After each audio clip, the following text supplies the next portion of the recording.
Bom dia a todos. Hoje a gente vai tratar sobre o México, continuando o webinar da semana passada. Então, a gente vai tratar um pouco sobre os pontos dos tratados de comércio exterior e entrar nos impostos, que são bem mais simplificados no México. A gente não vai se aprofundar a ponto de esgotar os temas aqui, mas a gente se coloca à disponibilidade de vocês para eventuais dúvidas provenientes.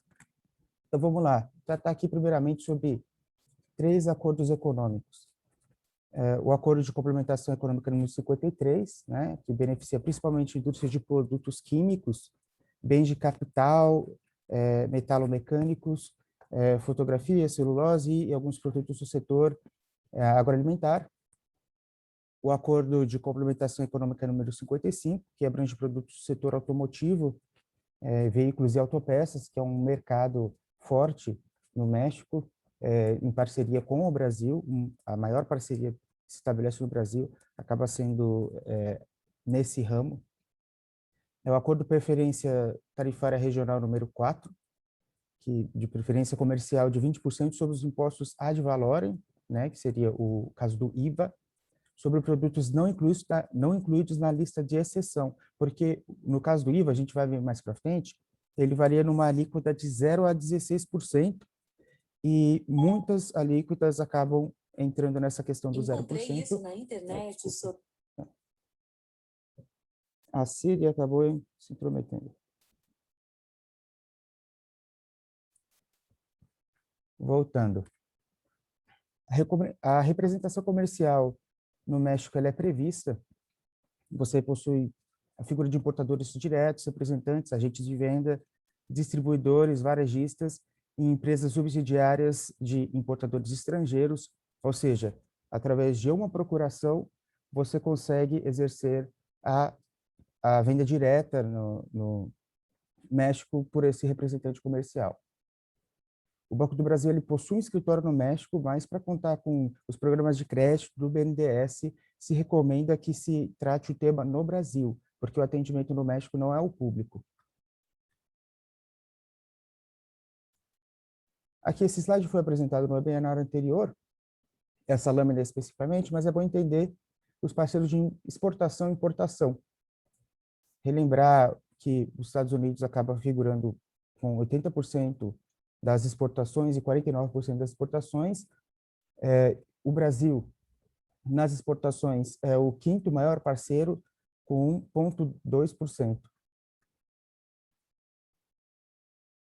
Agora vamos tratar sobre o IVA e o imposto sobre a renda. O IVA seria o imposto sobre o valor agregado, né, que tem essa taxa geral de 16%, e 0% para certos bens e serviços. Durante o período de 2019 e 2020, na zona fronteiriça, ele ficou entre 8%, mas foi um período excepcional.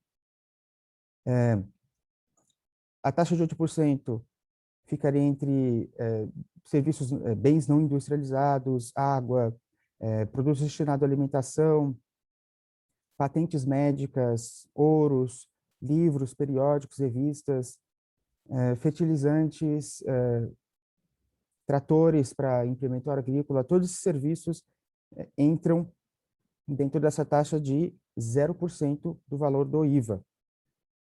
Prestação de serviço por agricultores também 0%.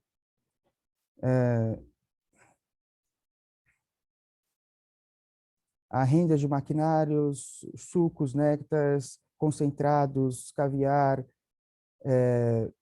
alimentos processados para animais. Então, eles têm uma isenção desse imposto sobre valor agregado, em diversos serviços. Mas, para frente, a gente vai tratar do imposto que seria o extremo oposto, que é aquele imposto que ele vai ser agregado aos produtos em que o governo quer desestimular o consumo, que seria o tabaco, por exemplo, alimentos com alto teor de açúcar. Assim como no Brasil, no México também existem regras específicas para desestimular o consumo desses produtos.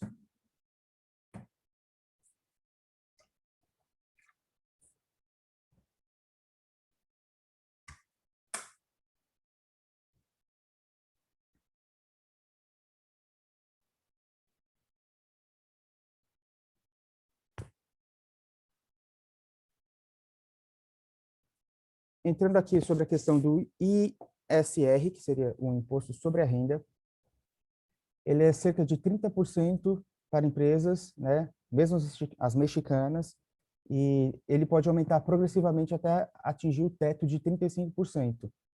Os não residentes estão sujeitos a uma tarifa de imposto sobre a renda de 25% em caso de venda de cotas para mexicanos, né? Tem algumas alíquotas específicas, que seria de 4,9% sobre os juros das operações do sistema financeiro, 15% em companhias de resseguro. O que seria resseguro?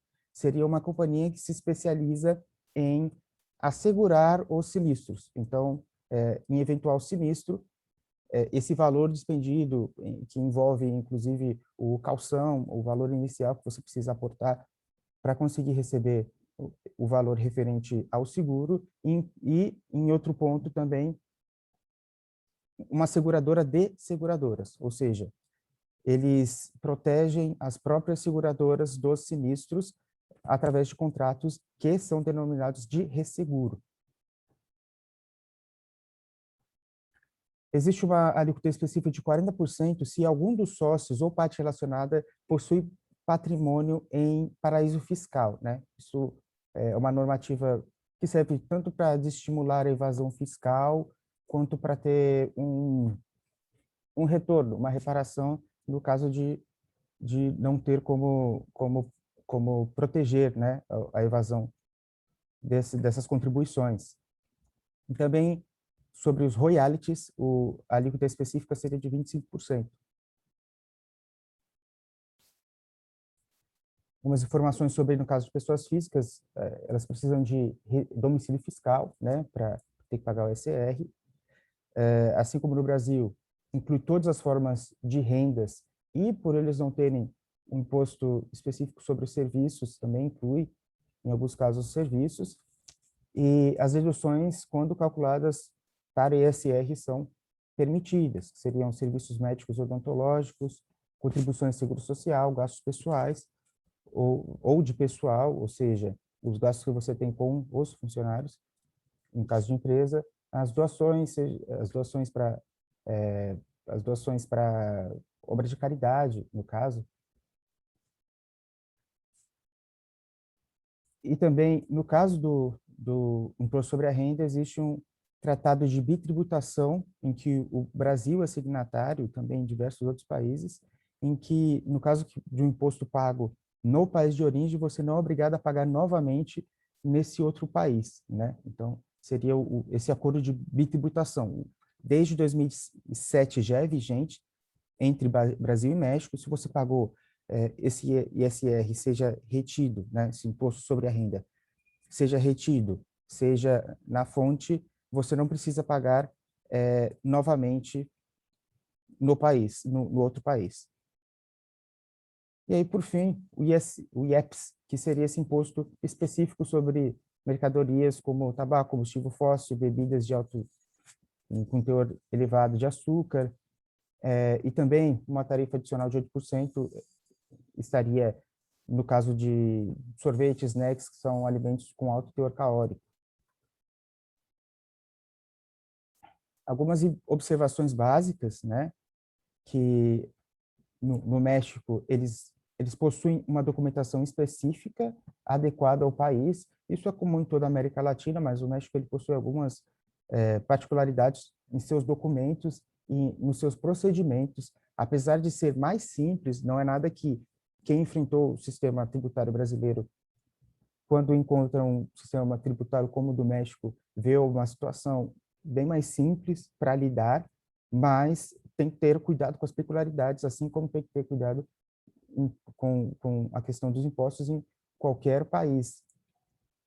E é necessário padronizar o relatório contábil, né, de forma mensal, realizar as declarações fiscais mensais do ISR e do IVA, determinar a residência fiscal dos empregados enviados do país, para que não haja, para que seja delimitado se ele está com a residência fiscal, se ele vai realizar um serviço com base nos moldes de imigração que a gente tratou na semana passada, se ele vai ficar num período em que ele precisará recolher os impostos no México, então é preciso determinar essa residência fiscal para não ter nenhum incidente em que se possa verificar que houve uma evasão fiscal, houve se deixou de pagar determinados impostos que deveriam ser pagos e ter que arcar com multas.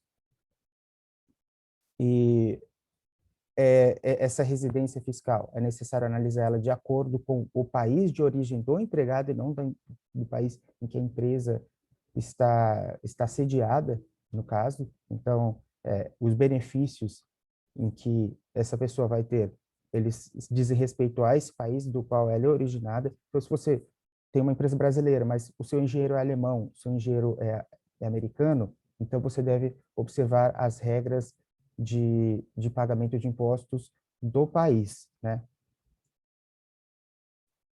E realizar, por fim, essa folha de pagamento, né, desses funcionários padronizado com as regras locais. Então, esse seminário deu fim ao seminário da semana passada. Qualquer eventuais dúvidas, a gente fica à disponibilidade nesse e-mail apontado na tela. Nós contamos com colaboradores no México, advogados especialistas, em que podem dar todo o suporte para a empresa que tiver interesse tanto da consultoria quanto da implementação e da expansão da sua empresa, representação comercial em afins, não só no México, mas como Argentina, Bolívia, Canadá, Chile, Colômbia, Equador, o Paraguai, o Peru, o Uruguai, ou seja, todos os países latino-americanos, com exceção da Venezuela, Cuba, e, portanto, fique à vontade de entrar em contato conosco. Eu vou deixar um tempo aqui para eventuais perguntas. Se não houver, a gente pode encerrar.